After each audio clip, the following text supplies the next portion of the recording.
Good morning बच्चों, कैसे हैं आप सबके सब। आशा करता हूँ आप सब ठीक होंगे और मस्त होंगे, स्वस्थ होंगे घर पे। अब हम 8th पास कर चुके हैं, 9th में आ गए, बड़ी क्लास में आ गए। तो पहला दिन है आज हमारा 9th का। सबसे पहले दिन हम सब जो हमारा जो पूरा सिलेबस है उसके बारे में चर्चा करेंगे कि पूरे साल हमको पढ़ना क्या है। ठीक है, उस सिलेबस के अकॉर्डिंग ही हम पूरे साल अपनी तैयारी को सुचारू रूप से जारी रख सकेंगे और सही एक डायरेक्शन में अपनी तैयारी को आगे कंटिन्यू कर पाएंगे। ठीक है, तो आज मेरा मकसद सिर्फ इस वीडियो को बनाने का है कि हम पूरा सिलेबस डिस्कशन कर लेते हैं कि हमें पूरे साल क्या पढ़ना है, कौन कौन से चैप्टर है, कितने नंबर का वो चैप्टर हमारी बोर्ड एग्जाम में या लास्ट लास्ट जो एग्जाम है उसमें आएगा, और किस चैप्टर का ज़्यादा वेटेज है। ठीक है, ये आज हम सब देख लेंगे। और जो चैप्टर हम पढ़ेंगे, हमारी 9th में 12 चैप्टर्स है ऑलरेडी।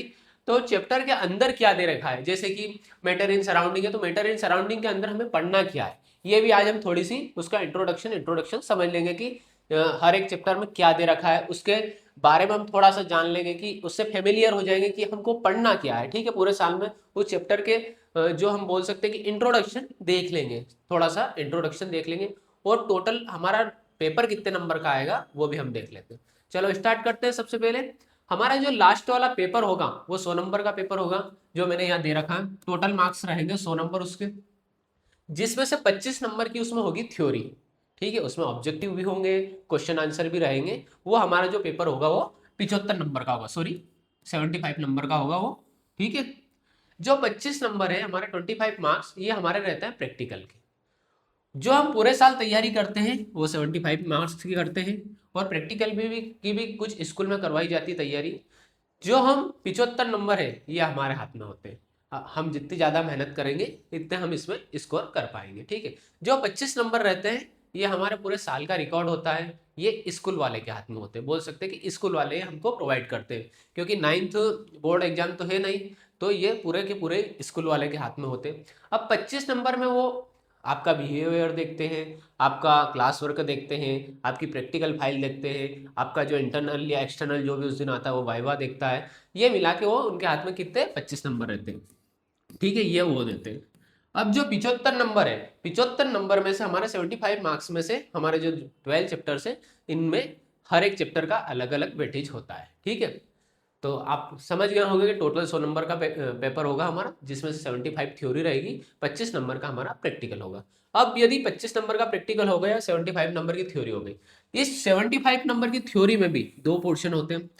एक होता है डिस्क्रिप्टिव। डिस्क्रिप्टिव में मतलब जैसे हमको लॉन्ग आंसर टाइप क्वेश्चन लिखने हैं, शॉर्ट आंसर टाइप क्वेश्चन लिखने हैं, या very short answer type question लिखने हैं। जो हमारा लिखने वाला वर्क होगा वो कितने नंबर का होगा, 45 नंबर का होगा, जिसमें क्वेश्चन आंसर वगैरह होंगे। ठीक है, ऑब्जेक्टिव हमारे आएंगे 30 नंबर के, जिसमें filling the blanks, match the column, one word और टिक द करेक्ट आंसर, ये हमारे 30 नंबर के आएंगे। ऐसे मिला के हमारा 75 नंबर का पेपर हो जाएगा। ठीक है, इतना क्लियर है। अब हम इधर चैप्टर देख लेते हैं कि कौन सा चैप्टर कितने नंबर का आएगा। सबसे पहले है हमारा matter in surrounding chapter first, ये हमारा आएगा 6 नंबर का, 6 मार्क्स का आएगा। चैप्टर नंबर सेकंड हमारा आएगा 7 मार्क्स का। चैप्टर नंबर थर्ड आएगा 7 मार्क्स का। चैप्टर नंबर 4 आएगा हमारा 7 मार्क्स का। The fundamental unit of life chapter number 5 ये आएगा हमारा 6 मार्क का। चैप्टर नंबर 6 आएगा हमारा 7 मार्क्स का। चैप्टर नंबर 8 7 आएगा 8 मार्क्स का। चैप्टर नंबर 8 आएगा 6 मार्क्स का। चैप्टर नंबर 9 आएगा 5 नंबर का। चैप्टर नंबर 10 आएगा 6 मार्क्स का। 11 आएगा 5 नंबर का, और 12 आएगा 5 नंबर का। ये टोटल हम यदि जोड़ेंगे तो कितने 75 नंबर हमारे हो जाएंगे। ठीक है, जो हमारे थ्योरी है। ठीक है, आप टोटल करके देख लेना कितने हो जाएंगे, 75 मार्क्स हमारे हो जाएंगे। ये हमारे चैप्टर थे। ठीक है, इतना क्लियर है, आगे चलें। अब हम देख लेते हैं कि जैसे मैटर इन सराउंडिंग दिया है हमारा चैप्टर नंबर फर्स्ट, इसमें हमको पूरे साल में पढ़ना क्या है। ठीक है, ये मैटर इन सराउंडिंग चैप्टर समझाना क्या चाह रहा है, ये हम थोड़ा सा इससे चैप्टर हर चैप्टर से थोड़ा सा फेमिलियर हो जाते हैं कि हम जान पाएंगे कि हमें पढ़ना क्या है पूरे साल। देख लेते हैं। जो हमारा चैप्टर पहला दिया है मैटर इन सराउंडिंग, इसको हम देखते हैं सबसे पहले। ठीक है, इसके इंट्रोडक्शन को देख लेते हैं हम। तो जो हमारा चैप्टर नंबर फर्स्ट है, इसमें हमें पढ़ना है मैटर के बारे में। मैटर क्या होता है, मैटर की हमको सबसे पहले देखना है फिजिकल नेचर। उसका फिजिकल नेचर क्या होता है, वो कैसे बनता है, उसके पार्टिकल्स कैसे बनते हैं, ये हमें देखना। इंट्रोडक्शन ऑफ मैटर, हमें उसका इंट्रोडक्शन देखना है कि क्या उसकी क्या कैसे बना, कैसे फॉर्मेशन हुआ मैटर का, किसको हम मैटर्स बोलते हैं। और जैसे कि हमारे आसपास जितनी भी चीज़ें दिखाई दे रही हम उनको सबको क्या बोलेंगे, matters. Non living things, living things, सबको जो वस्तु है जो एक स्पेस ऑक्यूपाइज करती है, जिसका वॉल्यूम होता है, उसे हम मैटर बोलते हैं। तो ये हम इंट्रोडक्शन में देखेंगे। फिर हम देखेंगे कंपोजिशन ऑफ मैटर, मतलब मैटर कैसे बना है, ठीक है, इसके बारे में देखेंगे कि मैटर्स के पार्टिकल किससे बने हैं, क्या होता है पार्टिकल्स में, वो देखेंगे। फिर कैरेक्टरिस्टिक्स ऑफ पार्टिकल, पार्टिकल के कैरेक्टरिस्टिक देखेंगे कि उसमें क्या कैरेक्टरिस्टिक है, किसको फॉलो अप कर रहा है, जैसे कि उसमें क्या स्पेस है, उसकी कॉमन कंटिन्यूस मोशन करता है, वो फोर्स ऑफ अट्रैक्शन उसमें क्या होता है, ये हम इसमें देखेंगे। उसके बाद हम देखेंगे मैटर के स्टेट्स देखेंगे कि सॉलिड, लिक्विड, गैस, मैटर के कौन कौन से स्टेट होते हैं, ये हम उसमें पढ़ेंगे चैप्टर नंबर फर्स्ट में। फिर इंटर कन्वर्जेशन ऑफ स्टेट, जैसे सॉलिड है तो लिक्विड कैसे होगा, लिक्विड से गैस कैसे होगा, गैस से सॉलिड कैसे होगा, जैसे हम लिक्विड से सॉलिड को बोलते हैं, लिक्विड से सॉलिड को हम बोलते हैं कि फ्रीजिंग, कि लिक्विड है कोई पदार्थ और उसको हमको सॉलिड बनाना था, हम उसको फ्रीज कर देंगे। गैस से सॉलिड बनाना है तो हम उसको कंडेंसेशन बोलेंगे, कैसे उसको गैस से सॉलिड में कन्वर्ट करेंगे, ये हम सबके सब काय में पढ़ेंगे इंटर कन्वर्जेशन ऑफ स्टेट में, ठीक है। फिर उसमें हम देखेंगे इफेक्ट ऑफ टेम्परेचर, यदि हमने सॉलिड से लिक्विड किया, लिक्विड से गैस किया, गैस से सॉलिड किया, तो उसमें टेम्परेचर का क्या इफेक्ट था। फिर उसमें देखेंगे प्रेशर का इफेक्ट क्या था, ये हम इसमें देखेंगे। फिर इवापोरेशन एक जो घटना होती है, जैसे कि बारिश अपने समर के टाइम पे बहुत ज़्यादा होती है, जब गर्मी ह्यूमिडिटी बढ़ती है तो इवापोरेशन की प्रोसेस तेज हो जाती है, तो वो कैसे इफेक्ट करती है क्लाइमेट को, उसका कूलिंग इफेक्ट क्या है, ये हम इसमें पढ़ेंगे इवापोरेशन।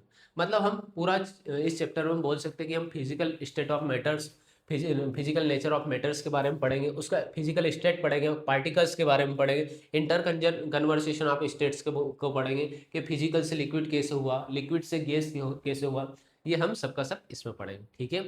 मतलब हम इस चैप्टर से अब फेमिलियर हो गए कि इसमें हमको क्या पढ़ना है, हमको पूरा मैटर के बारे में पढ़ना है, ठीक है। चलो फिर चलते हैं चैप्टर नंबर हम सेकेंड की तरफ। Matter is surrounding around us, हमारे आसपास जो मैटर है, हमने पहले चैप्टर में क्या पढ़ा कि मैटर क्या होता है, ठीक है। उसके बाद में सेकंड चैप्टर में हम पढ़ेंगे जो हमारे आसपास जो मैटर है वो क्या प्योर है, क्या इनप्योर है, वो दोनों हम इसके बारे में पढ़ेंगे, ये हम पढ़ेंगे चैप्टर नंबर सेकेंड में। क्या जो मैटर हम चैप्टर फर्स्ट में हमने जो पढ़ा था सॉलिड, लिक्विड, गैस, क्या वो प्योर है कि नहीं है, ये हम किस में पढ़ेंगे, चैप्टर नंबर सेकेंड में पढ़ेंगे। देख लेते हैं। प्योर सब्सटेंस के बारे में पढ़ेंगे। अब प्योर सब्सटेंस में क्या देखेंगे, हम एलिमेंट्स के बारे में पढ़ेंगे, कंपाउंड्स के बारे में पढ़ेंगे, मिक्सचर के बारे में पढ़ेंगे। उसके बाद हम मिक्सचर में भी दो चीज़ होती है, एक होमोजीनियस मिक्सचर, हेट्रोजीनियस मिक्सचर, इसके बारे में पढ़ेंगे। फिर हम पढ़ेंगे चेंजेस, फिजिकल चेंज और केमिकल चेंज, कैसे फिजिकल से केमिकल चेंज होता है और केमिकल से फिजिकल चेंज भी हो सकता है, क्या फिजिकल चेंज की क्या प्रॉपर्टीज होती है, केमिकल चेंजेस की क्या प्रॉपर्टीज होती है, फिजिकल चेंजेस में क्या परिवर्तन आता है, केमिकल चेंजेस में क्या इफेक्ट आता है, क्या परिवर्तन आता है, वो हम देखेंगे। मतलब हमको पूरे चैप्टर नंबर सेकेंड में हमको ये देखना है कि जो हमारे आसपास का सब्सटेंस है वो क्या प्योर है कि नहीं है, क्या उसमें इम्प्यूरिटी है तो किस टाइप की इम्प्यूरिटीज है वो देखना है। फिर हमको देखेंगे मिक्सचर, मैंने आपको बताया प्योर सब्सटेंस के बारे में, एलिमेंट और कंपाउंड के बारे में देख लेंगे। उसके बाद में हम देखेंगे कि जो मिक्सचर हो कितने प्रकार के होते हैं, homogeneous mixture, heterogeneous mixture, mixture देख लेंगे और चेंजेस देखेंगे, केमिकल चेंज और फिजिकल चेंज। ये हो गया हमारा चैप्टर नंबर सेकेंड। अब हम देखते हैं chapter number third. Chapter number third में हमको क्या बोल रहा है, एटम्स एंड मॉलिक्यूल, ठीक है, जो कि हमारा कितने नंबर का आएगा, 7 नंबर का आएगा। पहला चैप्टर हमारा 6 मार्क्स का है, सेकंड चैप्टर हमारा 7 मार्क्स का है, थर्ड चैप्टर हमारा 7 मार्क्स का। एटम्स एंड मॉलिक्यूल, क्या एटम्स क्या होते हैं, ठीक है, एटम्स कैसे बनते हैं, क्या उनकी प्रॉपर्टीज होती है, ये हमको इसमें देखना है, ठीक है। देख लेते हैं कि एटम क्या होते हैं, एटम्स का इंट्रोडक्शन देखेंगे, एटम का मास देखेंगे, एटम का मास क्या होता है, ठीक है। फिर मॉलिक्यूल देखेंगे, एटोमेटिसिटी देखेंगे, लॉ ऑफ केमिकल कॉम्बिनेशन देखेंगे कि केमिकल की जो कॉम्बिनेशन होता है वो क्या, कौन से लॉस को इफेक्ट करता है, कौन से लॉस को फॉलो करता है, जैसे कि कंजर्वेशन ऑफ मास, दोनों तरफ का मास सेम होना चाहिए। यदि हम कोई केमिकल इक्वेशन बनाते हैं या कुछ भी एटम्स वगैरह रहते हैं तो उनका मास रिएक्टेंट और प्रोडक्ट दोनों में सेम होना चाहिए, तो हम किस में देख लेते हैं, कंजर्वेशन ऑफ मास। फिर कांस्टेंट प्रोपोर्शन देखते हैं। उसके बाद में आएगा मोल कंसेप्ट आएगा, एक मोल कंसेप्ट आएगा, मोल के बारे में पढ़ेंगे कि एक मोल की क्या वैल्यू होती है, उसमें 6.023 6.02 इंटू 10⁻23 एक मोल की वैल्यू होती है, जिसे हम एवोगैड्रोस नंबर बोलते हैं, इसके बारे में पढ़ेंगे। मतलब हम बोल सकते हैं कि पूरे चैप्टर में हम सिर्फ एटम एटम एटम एटम पढ़ेंगे, ठीक है, कि एटम्स के पार्टिकल क्या होते हैं, एटम्स कैसे कौन सी प्रॉपर्टीज को फॉलो अप करता है, एटम्स की एनर्जी क्या होती है, एटम्स कैसे बनता है, एटम्स का जो लॉ ऑफ कंजर्वेशन है वो कैसे फॉलो होता है, ये हम सब इसके बारे में पढ़ेंगे। मतलब हम चैप्टर 3 से भी थोड़ा सा फेमिलियर हो गए कि हमको क्या पढ़ना है, तो हमें पूरा एटम के बारे में पढ़ना है, उसकी डिस्कवरी पढ़ना है, सब हम इसमें पढ़ेंगे, ठीक है। चलो फिर आता है चैप्टर नंबर 4। चैप्टर नंबर 4 में क्या था देख लेते हैं हम। चैप्टर नंबर 4 हमारा बोल रहा है स्ट्रक्चर ऑफ एटम, जो कि ये भी 7 नंबर्स का आएगा। पहले हम एटम्स और मॉलिक्यूल्स पढ़ लिया चैप्टर नंबर 3 में। अब हम एटम स्ट्रक्चर ऑफ एटम्स पढ़ेंगे कि स्ट्रक्चर कैसे बनता है एटम्स का, ठीक है, उसका स्ट्रक्चर क्या है, वो इलेक्ट्रॉन प्रोटॉन न्यूट्रॉन कैसे उसमें पार्टिसिपेट कर रहे हैं, ये हम इसमें पढ़ेंगे। तो हम चैप्टर नंबर 4 को भी देख लेते हैं थोड़ा सा। तो चैप्टर नंबर 4 में हमको सबसे देखना है एटम सब एटॉमिक्स पार्टिकल्स, जैसे कि इलेक्ट्रॉन हो गया, प्रोटॉन हो गया, न्यूट्रॉन हो गया, क्या इनकी वैल्यू होता है, क्या एटम्स में इनका पार्टिसिपेशन कैसे होता है, किसको हम इलेक्ट्रॉन बोलेंगे, किसको हम प्रोटॉन बोलेंगे, किसको न्यूट्रॉन बोलेंगे, एक सेल्स में के एलिमेंट में इनकी क्या वैल्यू होती है, कैसे आउटर मोस्ट सेल्स में मूव करते, कैसे इनके चार्जेस होते हैं, क्या इनका इफेक्ट होगा एक सेल्स में, वो हम इसमें पढ़ेंगे। फिर हम पढ़ेंगे structure of atom. Structure of atom में मेनली हमारी क्लास 9th है, उसमें 3 स्ट्रक्चर दिए, एक थॉमसन का मॉडल दिया है, एक रदरफोर्ड का मॉडल दिया है और बोहर का मॉडल दिया है। ये 3 मॉडल हमारे 9th क्लास में दे रखे। अब थॉमसन का मॉडल में क्या बोला था थॉमसन ने, रदरफोर्ड ने उसने कैसे नाभिक पे एक न्यूक्लियस पे अपनी गोल्ड फाइल की बमबारी करवा के क्या उसने समझाया था, ये देखेंगे। उसके बाद में हम बोहर्स का मॉडल देखेंगे। मतलब हमको स्ट्रक्चर ऑफ एटम को समझाने में जो साइंटिस्ट के रोल थे उसके बारे में, हम उनके स्ट्रक्चर के बारे में इसमें जानेंगे, ठीक है। उसके बाद में हम वैलेंसी पढ़ेंगे कि इलेक्ट्रॉन्स की, प्रोटॉन्स की, न्यूट्रॉन्स की, फिर या उनके आउटर मोस्ट में कितनी वैलेंसी शेल रहते हैं, वैलेंस शेल होते हैं, और हर एक एटम का अपनी एक वैलेंसी होती है, उस वैलेंसी के अकॉर्डिंग ही वो दूसरे एटम से जुड़ पाता है, ठीक है। जैसे नाइट्रोजन की वैलेंसी होती है 3, अब वो -3, तो -3 मतलब 3 एटम से वो जुड़ सकता है, और कैसे वो जुड़ेगा वो हम देखेंगे। फिर आता है हमारा आइसोटॉप्स एंड आइसोबार्स। आइसोटॉप्स और आइसोबार्स के बारे में देखेंगे कि आइसोटॉप्स किसे बोलते हैं, आइसोबार्स किसे बोलते हैं। ये हमें 4 पॉइंट मेनली जो बड़े बड़े पॉइंट है हमें चैप्टर नंबर 4 में देखना है, ठीक है। चैप्टर नंबर 4 से भी हम थोड़ा सा फेमिलियर हो गए। हम पूरा चैप्टर नहीं पढ़ रहे, आज हमने सिर्फ सिलेबस देखा था और हर एक चैप्टर से थोड़ा सा फेमिलियर हो रहे हैं कि हमें उसके अंदर पढ़ना क्या है, ठीक है। पूरे साल हम उस चैप्टर के बारे में क्या जानेंगे ये हम आज देख रहे हैं, ठीक है। फिर आता है हमारा chapter number 5, the fundamental unit of light. ये आता है हमारा 6 मार्क्स का। अब इसमें क्या होता है कि फंडामेंटल यूनिट क्या होती है हमारे लाइट की, ये देख लेते हैं। तो हमारा चैप्टर नंबर 5, तो इसमें सबसे पहले सेल थ्योरी देखेंगे कि जैसे स्लाइडर एंड सॉयल ने जो सेल थ्योरी दी है उसमें उसने क्या बोला है, लिवेनहॉक ने कैसे जीवित कोशिकाओं को जाना था, इसके बारे में हम पढ़ेंगे। उसके बाद में हम इसमें थोड़ा सा माइक्रोस्कोप के भी बारे में पढ़ेंगे। क्यों पढ़ेंगे, क्योंकि जो सेल्स है उसको हम किसके माध्यम से देख पाएंगे, हम उसको माइक्रोस्कोप के ही माध्यम से देख पाएंगे। तो जब हम सेल को स्टडी करेंगे तो साथ में हमको थोड़ा सा माइक्रोस्कोप को भी बारे में थोड़ा सा देखना होगा। फिर हमने सेल्स को जान लिया माइक्रोस्कोप के माध्यम से, फिर हम टाइप्स ऑफ सेल्स पढ़ेंगे कि कैसे प्रोक्यूरेटिक सेल्स वर्क करती, कैसे यूक्यूरेटिक सेल्स वर्क करती।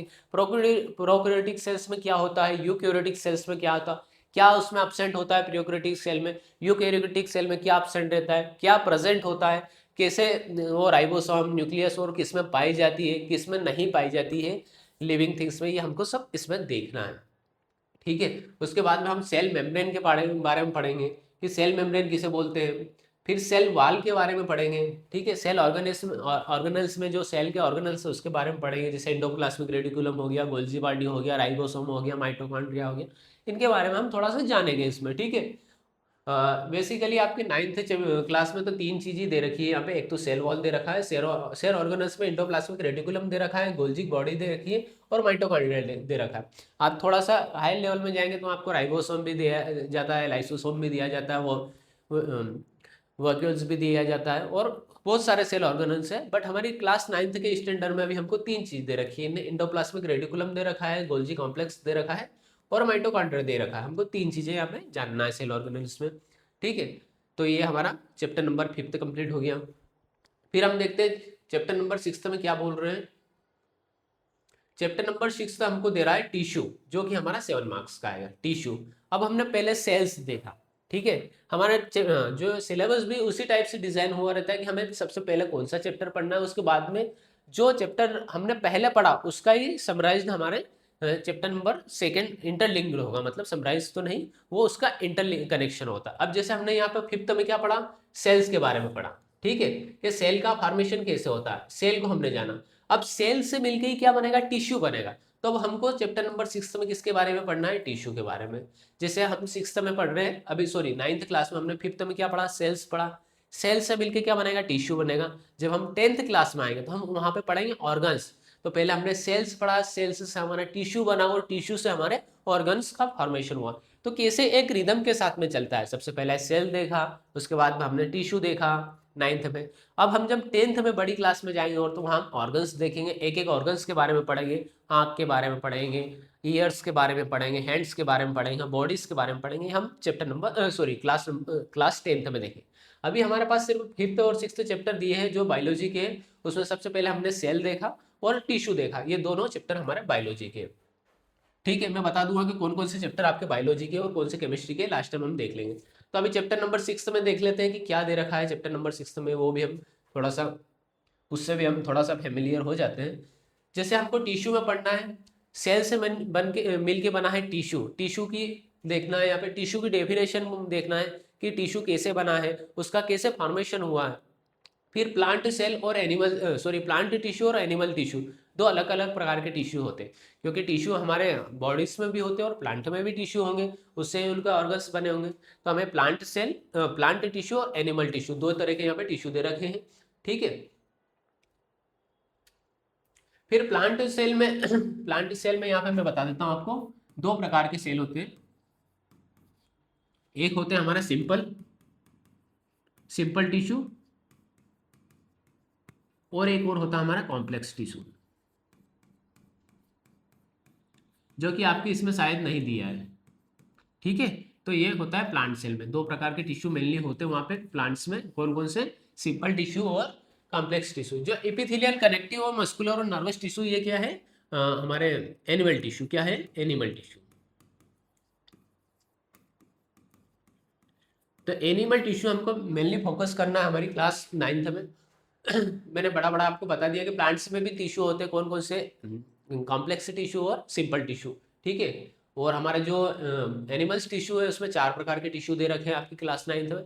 एक होता है एपिथेलियल टिश्यू, ठीक है, एक होता है कनेक्टिव टिश्यू, एक होता है मस्कुलर टिश्यू और एक होता है नर्वस टिश्यू। एपिथेलियल टिश्यू कैसे हो गया, जैसे हमारी स्किन के नीचे जो एपिथेलियल सेल्स पाई जाती है उसमें पाया जाता है। कनेक्टिव टिश्यू जैसे ब्लड हो गया, हमारा बोन्स हो गए, जो हमारे शरीर को कनेक्ट करके रखती है, उसे कनेक्टिव टिश्यू बोलते हैं। मस्कुलर टिश्यू जिससे हम मोशन करते हैं, मसल्स के बारे में, वो है मस्कुलर टिश्यू। और नर्वस टिश्यू जिसे हम नॉर्मल लैंग्वेज में बोल सकते हैं कि तंत्रिका तंत्र, ठीक है, जो कि सेंट्रल नर्वस सिस्टम से जो हमारा पूरा कनेक्शन या सिम्बल्स भेजने का काम करता है, कि जैसे हमको गर्म लग रहा है तो किस कारण से वो गर्म लग रहा है, ठंडा लग रहा एकदम, हम इमोशंस, वो हम सब किस में बारे में पढ़ते हैं, नर्वस कनेक्शन में, नर्वस टिश्यू के बारे में पढ़ते हैं। ठीक है, ये हमारा हो गया चैप्टर नंबर 6। अब हम चैप्टर नंबर 7 को देख लेते हैं थोड़ा सा। चैप्टर नंबर 7 में हमारा दे रखा है मोशन। ठीक है, ये फिजिक्स वाला पोर्शन है, ये आएगा हमारा 8 मार्क्स का। ठीक है, मोशन के बारे में पढ़ेंगे, मोशन कैसे अप्लाई होता है, मोशन गति क्या होती है, न्यूटन के लॉ देखेंगे हम मोशन में।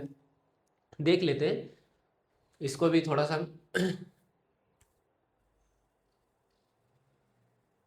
चलो, मोशन में हम देखेंगे, सबसे पहले स्पीड देखेंगे। चैप्टर नंबर 7 में हम सबसे पहले मोशन की डेफिनेशन देखेंगे, फिर स्पीड देखेंगे, ठीक है, वेलोसिटी देखेंगे और एक्सीलरेशन देखेंगे। अभी क्लास 9 में हमको मेन चीज़ें देखनी, स्पीड देखनी है, गति देखनी है, वेलोसिटी देखनी है, ठीक है, किस वेग से वो आ रहा है, और एक्सीलरेशन देखना है। मतलब ये हमको मेनली 3 चीज़ें देखनी है। उसके बाद में हमको टाइम, डिस्टेंस टाइम ग्राफ को भी देखना है, वेलोसिटी टाइम ग्राफ को देखना है। ठीक है, फिर उसमें देखना है इक्वेशंस ऑफ मोशन, मोशन की जो 3 इक्वेशन है वो देखना है। 1/u + 1/v = 1/f, एक इक्वेशन हो गई। 3 इक्वेशन मेनली यहाँ पे दे रखी है, स्पीड, एक्सीलरेशन और वेलोसिटी को ही जो फॉलो अप करती है, और इसी के बारे में उन इक्वेशंस में समझाया है, वो हम यहाँ देखेंगे। ठीक है, फिर आता है हमारा चैप्टर नंबर 8। 8 क्या बोल रहा है हमारा चैप्टर नंबर 8, देख लेते हैं इसको भी। चैप्टर नंबर 8 बोलता है force and law of motion. ठीक है, हमने पहले मोशन के बारे में पढ़ा, गति क्या होती है, स्पीड क्या होती है, वेलोसिटी क्या होती है, एक्सीलरेशन क्या होती है। ठीक है, हमने मोशन में पढ़ लिया। ठीक है, मोशन के बारे में हमने पूरा थोड़ा सा जान लिया, उससे फेमिलियर हो गए। ठीक है, उसके बाद में मोशन के बाद में हम पढ़ेंगे force and loss of motion. क्या मोशन कैसे वर्क करता है, जब उसमें फोर्स लगेगा आउटर हम उसमें फोर्स अप्लाई करेंगे, फिर फोर्स के बाद में उसमें लॉस ऑफ मोशन, कैसे फोर्स अप्लाई किया जा रहा है, ठीक है। जैसे न्यूटन की मेनली यहाँ पे 3 लॉ दे रखी होगी, पहली दे रखी होगी एवरी एक्शन जब सॉरी किसी भी कांस्टेंट वस्तु पे हम जब बाह्य बल या एक्सटर्नल फोर्स लगाते हैं तो वो अपने मोशन में आता है। एक वो है, सेकंड इज हो गया F इक्वल टू एम है, थर्ड हो गया every action is opposite reaction. ये हम इसके मोशन के न्यूटन्स के जो हमारे 3 लॉ है उसके बारे में चर्चा करेंगे, ठीक है। ये हमारा आता है 6 मार्क्स का, ठीक है। देख लेते हैं और क्या दे रखा है इसमें।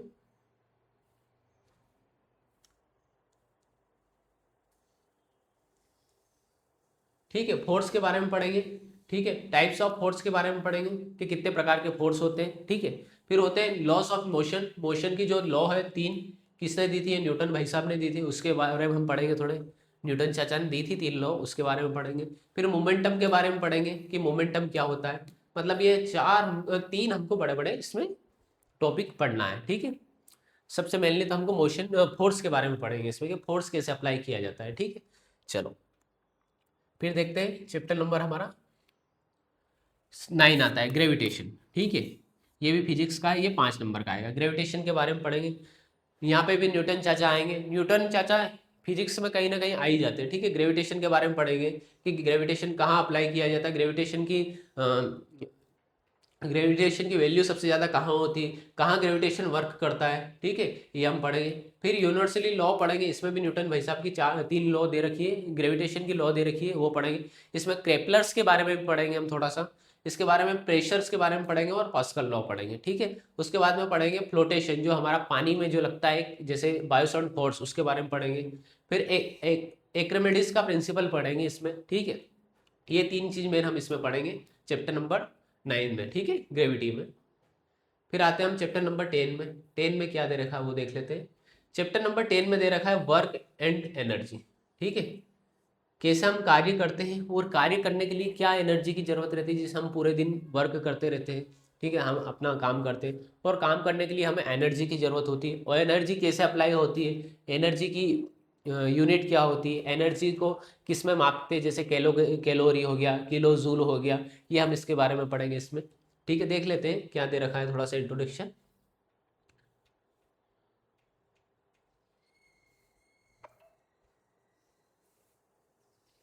तो हम पढ़ेंगे टाइप्स ऑफ वर्क, पढ़ेंगे कितने प्रकार के वर्क होते हैं, एनर्जी पढ़ेंगे, kinetic energy and potential energy. Kinetic energy होता है हाफ mv², इसके बारे में थोड़ा सा हम देखें। पोटेंशियल एनर्जी के बारे में देखेंगे mgh, ये पोटेंशियल एनर्जी हो गई, इसके बारे में हम पढ़ेंगे। फिर पावर के बारे में पढ़ेंगे, ठीक है। ये हम पढ़ेंगे सबका सब पूरा चैप्टर नंबर 10 के बारे में पढ़ेंगे, ठीक है। देखते हैं फिर हमारा आता है चैप्टर नंबर आता है हमारा 11 साउंड, ठीक है। ये भी फिजिक्स का पोर्शन है, ये हमारा आएगा 5 नंबर का, ठीक है। इसमें क्या पढ़ेंगे, साउंड के बारे में। साउंड के बारे में थोड़ा सा देख लेते हैं हम। साउंड कैसे वर्क करता है, साउंड की क्या प्रॉपर्टीज होती है, इको क्या होता है, कैसे वो रिफ्लेक्ट करता है। जैसे हम एक कुएं के अंदर झांकते हैं और फिर वहां से कुछ बोलते हैं तो उसकी कैसे फिर से रिफ्लेक्शन के कारण कैसे साउंड फिर से गूंज के वापस आता है, वो पढ़ेंगे हम। वेव्स की प्रॉपर्टीज पढ़ेंगे। साउंड में एक्चुअली हमको पढ़ना होता है वेव्स, ठीक है, तरंग क्या होती, कैसे साउंड वर्क करता है, सॉलिड में कैसे वर्क करेगा, लिक्विड में कैसे वर्क करेगा, गैस में कैसे वर्क करेगा, और उसकी क्या मीडियम को अप्लाई करता है, क्या मीडियम को अप्लाई नहीं करता है, वो हम सबके सब वेव प्रॉपर्टीज में पढ़ेंगे, ठीक है। उसके बाद में पढ़ेंगे हम रिफ्लेक्शन, कैसे हम किसी ऑब्जेक्ट से टकरा के फिर से साउंड गूंजता है, कैसे वो रिफ्लेक्ट करता है। जैसे मैं यहाँ से किसी एक कुआं हो गया या किसी ऐसे गहराई वाले कुएं वगैरह के पास में जाके मैं वहाँ पे यदि आवाज़ दूँ तो कैसे एकदम से रिफ्लेक्ट करेगी। पहाड़ों वगैरह में हम कैसे आवाज़ देते हैं और सुना मौसम होता तो आवाज़ गूंजते हुए बाहर तक जाती है, वो पढ़ेंगे। फिर हम पढ़ेंगे ह्यूमन ईयर। मेनली यहाँ पे एक ह्यूमन बॉडी का पार्ट भी दे रखा है, ह्यूमन ईयर, क्योंकि पूरा का पूरा साउंड हम सुनेंगे किससे, हमारे कान से ही सुनेंगे ना। हमको पता कैसे पड़ेगा कि ये साउंड है, तो हमारी कान के हिसाब से ही पता चढ़े पड़ेगा हमको कि साउंड होता क्या है। तो ईयर्स के बारे में हम पढ़ेंगे। ईयर्स में हम 3 लेयर पढ़ेंगे, middle layer, upper layer, middle layer और पीछे वाली लेयर, मतलब पोस्टीरियर लेयर। 3 प्रकार की लेयर हम इसमें पढ़ेंगे, ठीक है। तो ये हमारा साउंड वाला चैप्टर हो गया। फिर हम पढ़ते हैं chapter number 12 improvement in food resources. ठीक है, जो हमारा फूड रिसोर्सेज है, जैसे हम जो क्रॉप्स का प्रोडक्शन करते हैं, हम जो खाने के लिए जो गेहूं चावल बाजरा अन्न उगाते हैं उनका प्रोडक्शन कैसे करते हैं, इसके बारे में हम पढ़ेंगे। तो यहाँ दे रखा है इम्प्रूवमेंट इन फूड रिसोर्सेज, मतलब हमारे जो फूड के रिसोर्सेज है उनको कैसे प्रोडक्शन उनका बढ़ाया जाए, उनका कैसा स्टोर किया जाए, हमें इसके बारे में पढ़ेंगे। सबसे पहले तो हम पढ़ेंगे क्रॉप्स के बारे में, फसल के बारे में थोड़ा सा पढ़ेंगे। फिर पढ़ेंगे हम क्रॉप इंप्रूवमेंट, कैसे उनमें इंप्रूवमेंट किया जाए, कैसे उनमें चेंजेस किया जाए और कैसे ज़्यादा प्रोडक्शन लिया जाए उसमें, वो पढ़ेंगे। फिर क्रॉप प्रोडक्शन, वही मैंने अभी बताया। फिर इसमें आता है एक एनिमल हस्बेंड्री, जो हमारा जो पशुपालन होता है, जैसे मुर्गी पालन हो गया, हमारा ये हो गया पोल्ट्री फार्म हो गया, फिश प्रोडक्शन हो गया, ये भी थोड़ा सा हम पढ़ेंगे। क्योंकि जो भारत की कंट्री से देखा जाए तो भारत एक क्या है, प्रायद्वीपी भारत है। ठीक है, मतलब क्या है, प्रायद्वीपी भारत है। तो हम बोल सकते हैं कि जो हमारा भारत है वो ऐसा भारत है नीचे से, तो ये तीनों ओर से किससे घिरा हुआ है, समुद्र से घिरा हुआ है। ठीक है, तो जो ये वाले स्टेट्स है इनका मेनली देखा जाए तो खाना किससे चल रहा है, फिश के माध्यम से ही चल रहा है। क्योंकि यहाँ पे हमारा प्रायद्वीपी भारत में कितने तीनों ओर से किससे घिरा हुआ है, समुद्र से घिरा हुआ है, और समुद्र में सबसे ज्यादा फिश का प्रोडक्शन हुआ है।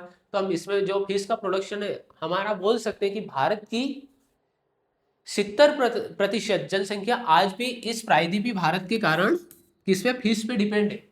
ठीक है, जो हमारा मध्य भारत है वो नहीं है, इसका मतलब ये थोड़ी ना सबके सब कोई नॉन वेजिटेरियन नहीं हो सकते। बहुत सारे जो जो हमारी कंट्रीज है नीचे वाली, जो प्रायद्वीपी भारत में है, जो समुद्र से घिरे हुए, वहाँ पे मेनली राज्य प्रोडक्शन खाने में उनका फिश प्रोडक्शन ही है, एनिमल हस्बेंड्री है। तो जो एनिमल फिश प्रोडक्शन हमारा किस में आता है, एनिमल हस्बेंड्री में आता है। तो हम उसके बारे में भी यहाँ पे पढ़ेंगे। ठीक है, तो हमने चैप्टर नंबर 12 भी देख लिया। ठीक है, अब आप समझ गए होंगे कि हमको हर एक चैप्टर में क्या पढ़ना है, हम सबके बारे में थोड़ा थोड़ा फेमिलियर भी हो गए। ठीक है, कि हर चैप्टर में क्या दे रखा है, इतना क्लियर है। फिर देखते हैं अब हम क्या करेंगे। और एक चीज बता देता हूं, यहाँ पे हमारे जो 12 चैप्टर्स दे रखे इसमें से जो पहले 4 चैप्टर है, यहाँ से यहाँ तक के जो है 4 चैप्टर है, ये कहीं ना कहीं फिजिक्स वाला पोर्शन है। ठीक है, फिजिक्स वाला पोर्शन है। ठीक है, जो हमारे 2 चैप्टर दे रखे 5th और 6th, ये हमारा किसका पोर्शन है, बायोलॉजी का पोर्शन है। ठीक है, ये हमारा 2 चैप्टर किसके हैं, बायोलॉजी के। जो हमारे नीचे 1 2 3 4 और 5, ये जो 5 चैप्टर दे रखे हैं ये भी हमारे किसके हैं, ये हमारे फिजिक्स के। सॉरी, ये केमिस्ट्री वाला पोर्शन था, गड़बड़ हो गया मेरे से, मैंने बता दिया। ये जो हमारा ऊपर वाला पोर्शन है ये किसका है, केमिस्ट्री का है। ये किसका पोर्शन है, केमिस्ट्री का पोर्शन है। ठीक है, और जो ये वाला पोर्शन है 5 और 6 चैप्टर ये हमारे किसके, बायोलॉजी के। 7 8 9 10 11 ये क्या है, फिजिक्स वाला चैप्टर है। किसका है, फिजिक्स के चैप्टर है।